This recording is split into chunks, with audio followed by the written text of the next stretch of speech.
Hello everyone and welcome back to my channel and part 2 of the big build.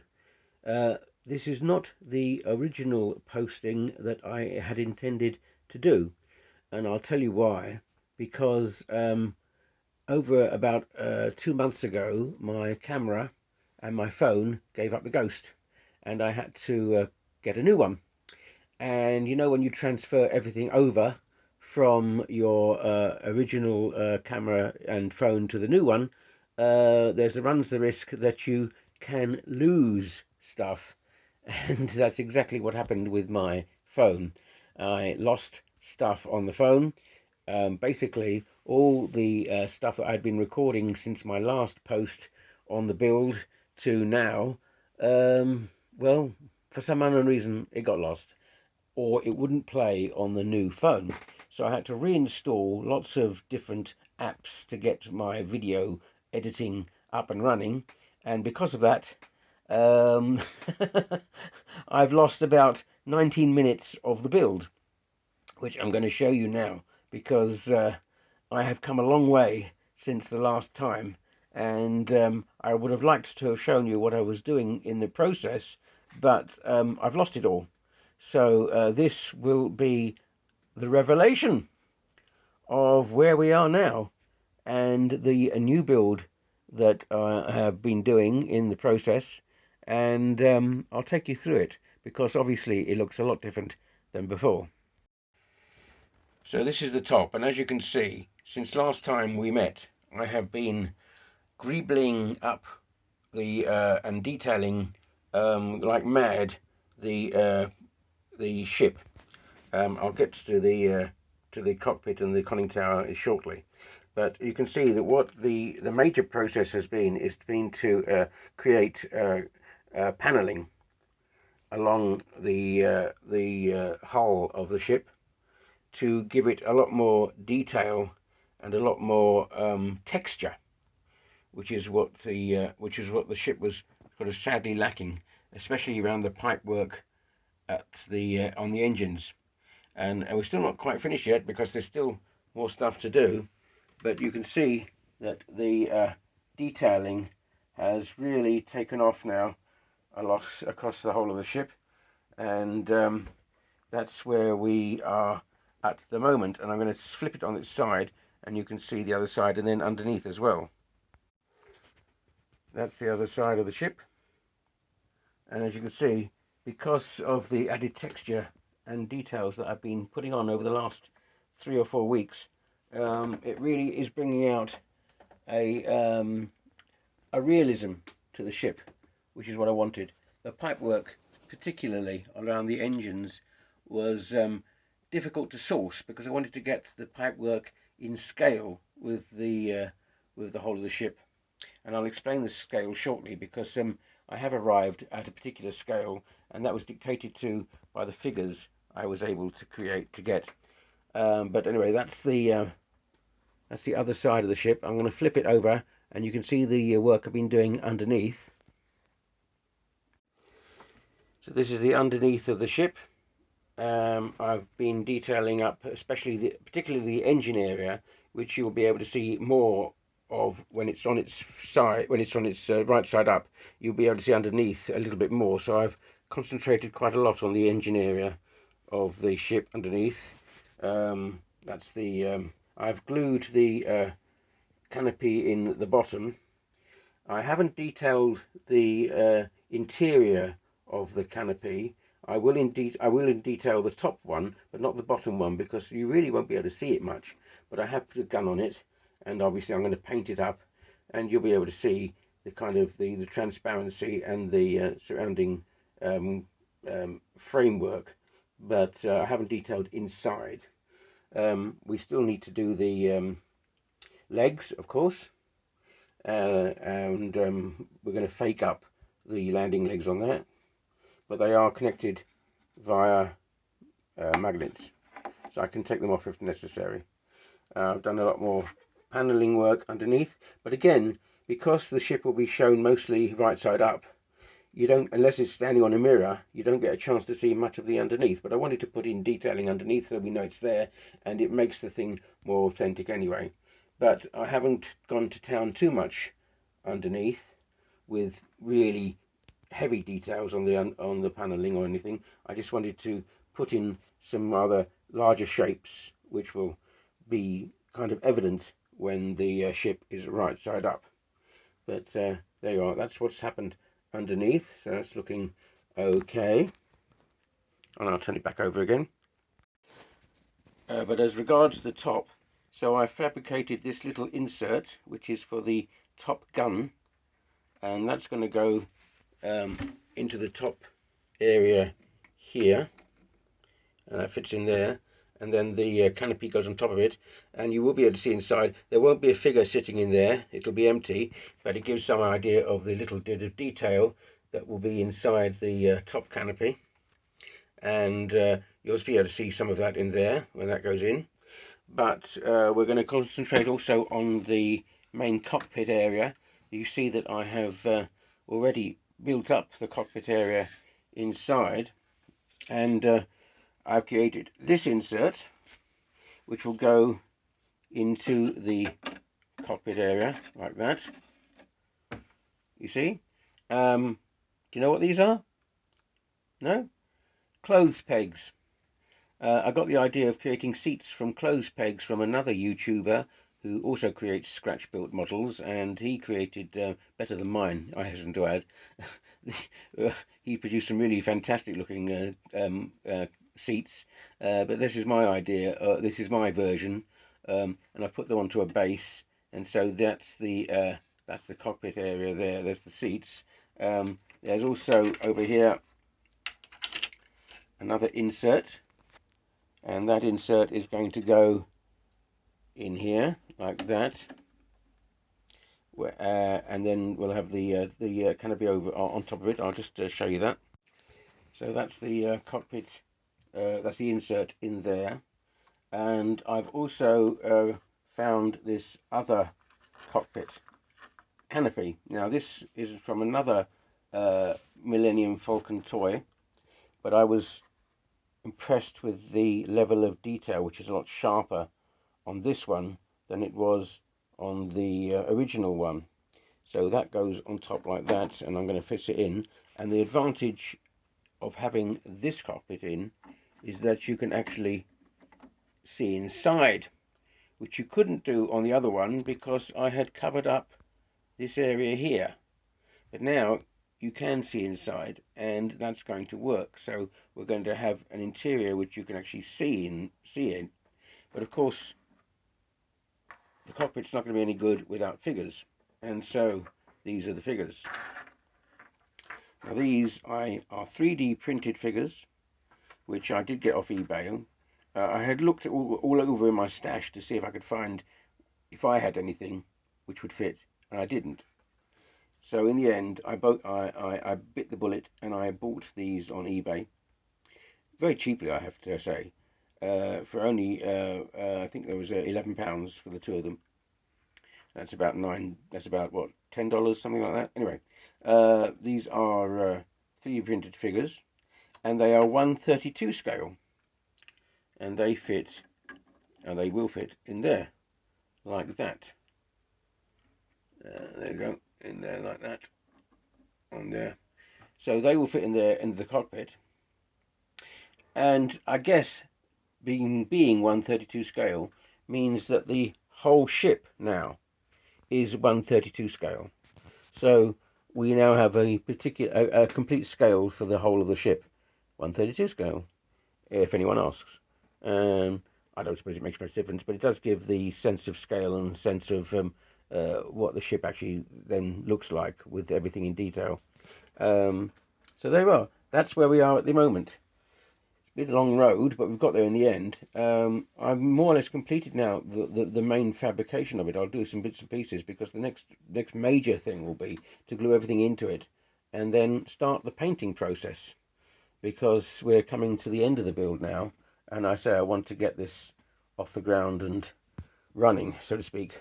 So sorry that I lost all the bits beforehand, which showed you all the work I did actually putting the paneling in. But that really was all it was me just choosing bits and pieces and putting the paneling on and sanding and filling and so on and so forth, which I suppose you could say would have been a bit tedious to watch it all in all. So I've showed you the edited highlights of this particular one, but it's working and it's working okay. And so now we will continue, and hopefully by the end of this video we will see the final finished result. Okay, another session and another pass at the Gribbling. So you have to do it you have to go over it again.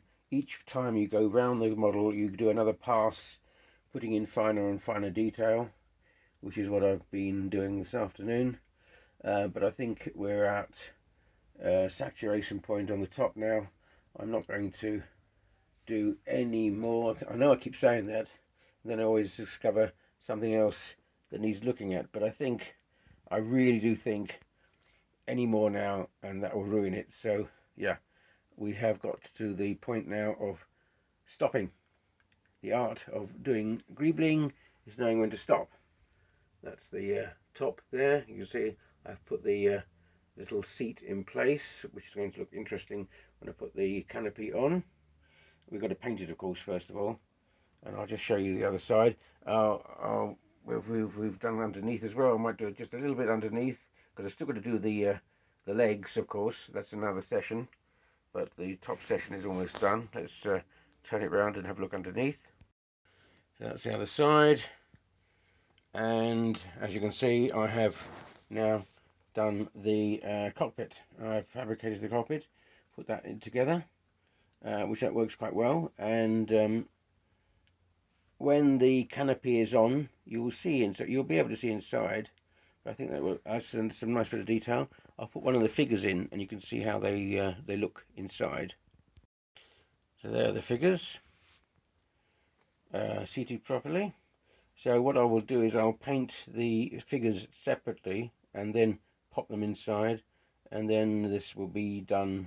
This will be painted before the figures are put in. For those of you interested to know how the figures, if this was a real craft, how they get into the cockpit in the first place, well, what I envisage is that these chairs slide right the way back into the corridor, rather like Thunderbird 2, or was it 1, where Jeff Tracy and they slide down into the cockpit from above.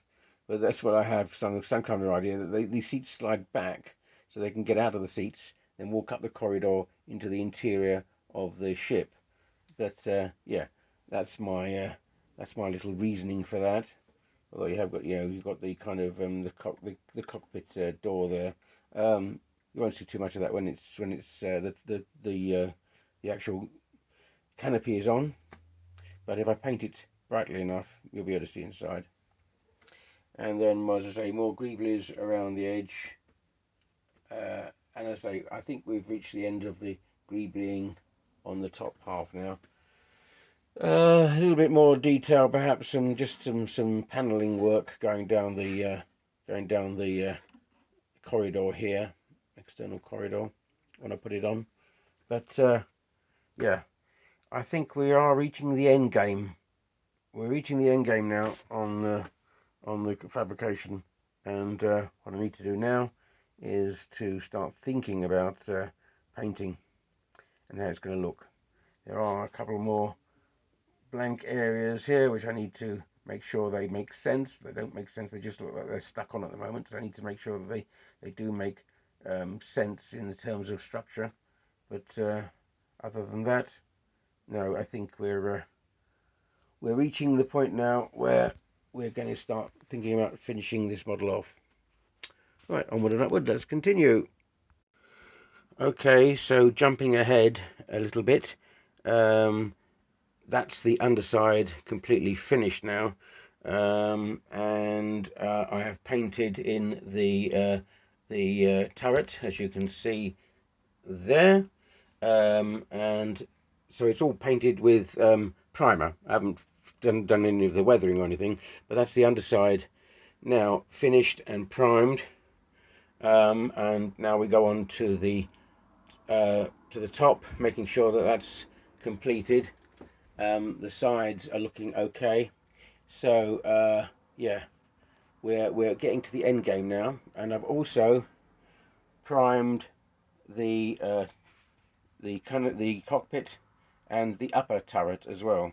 So those will go onto the top once I've painted the interior. So on we go. Yeah, happy with that. That's looking okay. Once I flip it over, you'll see the full look of the ship. And here's the top of the ship, and I have I've stuck down the turret at the top. I haven't done the I haven't stuck down the cockpit, but it's just, as you can see, the cockpit is in place, and that's the sides done on that side. So yeah, we're complete now, I think, on this area on the top as well. The fabrication is now done. Happy with that. So we're heading on to the final stage, as I've said, which is now painting the interior of the cockpit, which you can now see inside. And I've just padded out. I've put some filler around the front of the cockpit, so that when we put the cockpit finally in place, everything will marry together. So yeah, that's that side done. The cannon isn't stuck down yet, but so it's basically, we need to do the inside of the cockpit, then place the outside of the cockpit on, and then put it in place, fill it out so that it looks like it's all merging together. We'll fill that bit in, but that's that side of it all done. We'll turn it around and see the other side. So that's the other side in place. We've done the sides. That's all been fabricated. It's all been primed.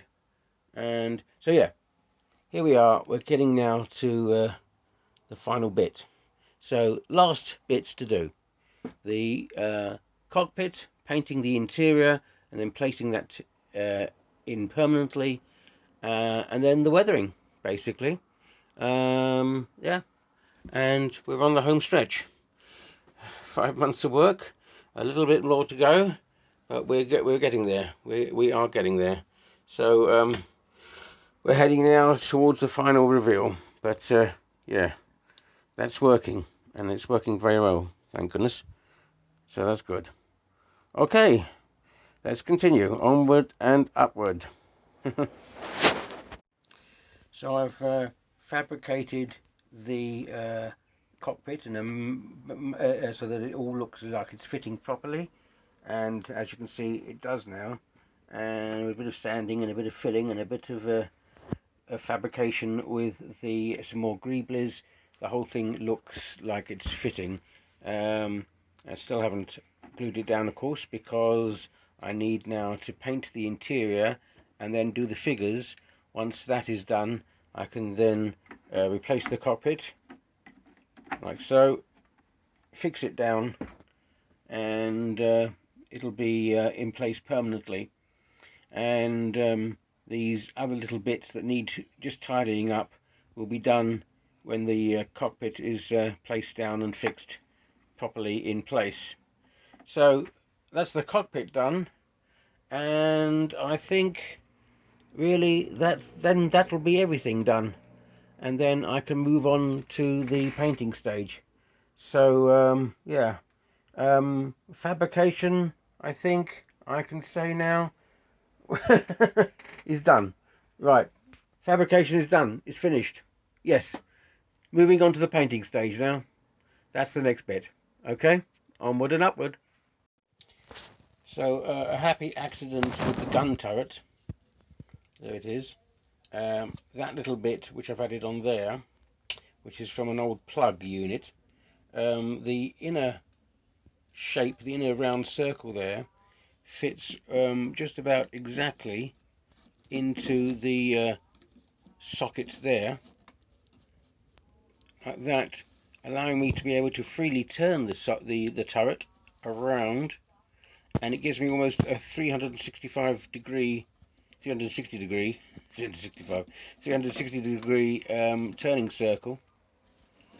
So that actually makes sense now. The turret will make sense, and yeah, it looks alright. So that was a happy accident, which is now fitted there. So another little bit of detail added, which just adds authenticity to the overall ship, which I'm very pleased with. So yeah, it's these little details we're trying to discover just before the painting, which are able to, you're able to just add that little bit more detail, a little bit more substance to the whole thing. Okay, so we have now done the cockpit, and I have painted in the cockpit with its two figures, and when I put the cockpit on, you can still more or less see inside, but it does cover it up a bit. But I have decided that rather than keep the cockpit open so that I can take it on and off, I am going to seal it, and then that'll be it. And then we are done.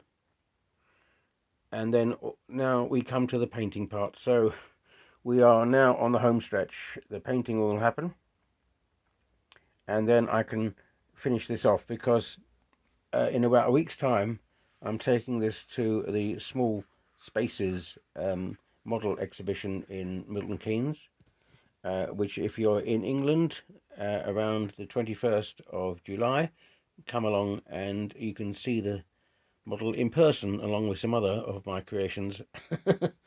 But only if you can get to England and Milton Keynes at that time. But yes, I'm hoping to get this finished for that modelling exhibition. Yeah, I can now start the painting process. Right, onward and upward, let's finish this thing off.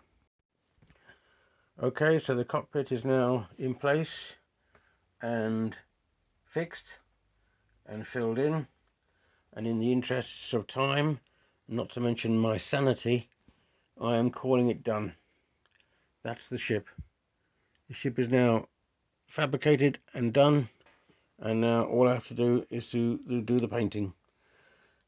So what I'm going to do now is I'm going to give it a couple of rough washes, because as I say, I want to get this done by next week. So a couple of rough washes to dirty it down and to give it some semblance of authenticity.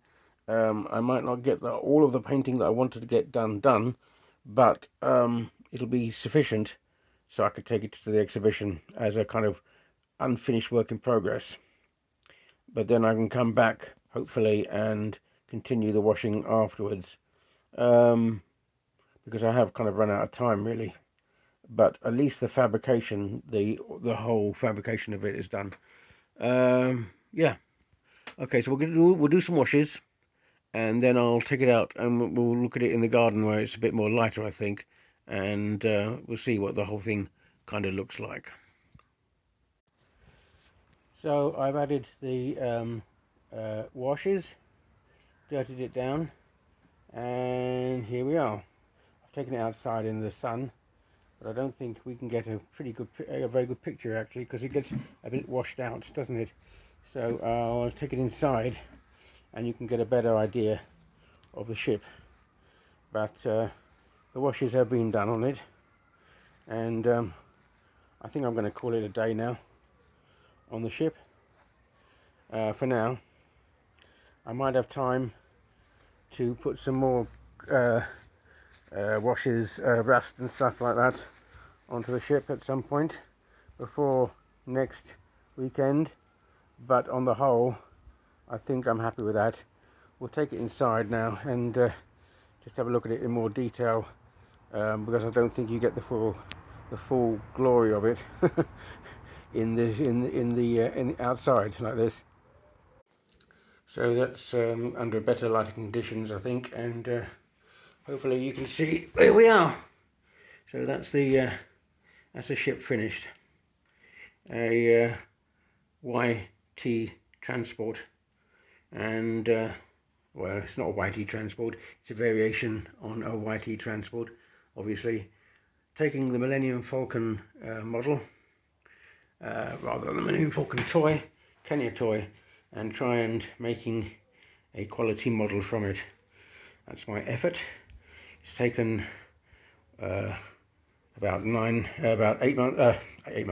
5 months, mustn't exaggerate, 5 months of work to get to that stage, and hopefully you can see the amount of work I put into it. As I say, it does need more painting work, because it looks a little bit like a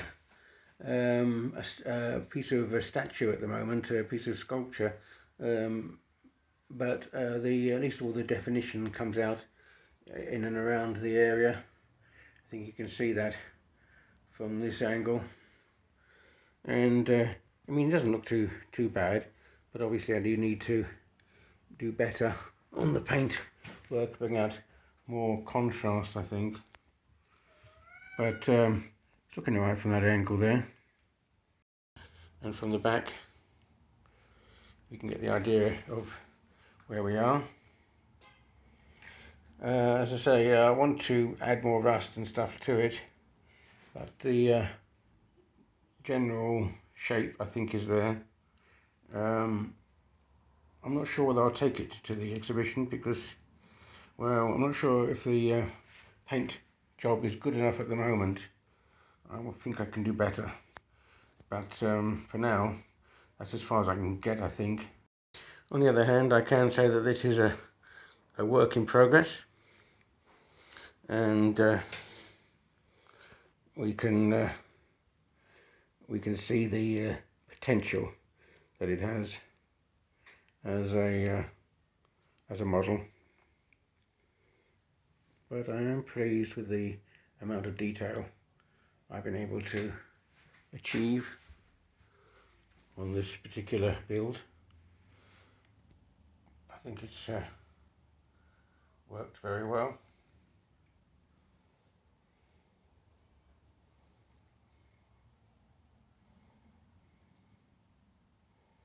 So yeah, I think that's okay. So there we are. That's the Millennium Falcon Kenner toy converted into a larger model. Say 5 months work. Hopefully it was worth it. I am desperate now to move on to other things and cleanse the palette. So I think, all in all, I'm going to leave that now as it is, and yeah, move on and possibly come back to that at a later stage. I'll probably take it down to the show, why not? People can give their comments on it. Yeah, okay then. Well, thanks for watching, guys. This was the end of part 2. I hope you followed part 1 as well. It's been a long time since I posted, but as you can see, I had reasons. I wanted to get this as finished as I possibly could. So I'll see you on the next one, and hopefully it won't be too long a gap before I start to post again. Right, bye for now, guys. Thanks a lot.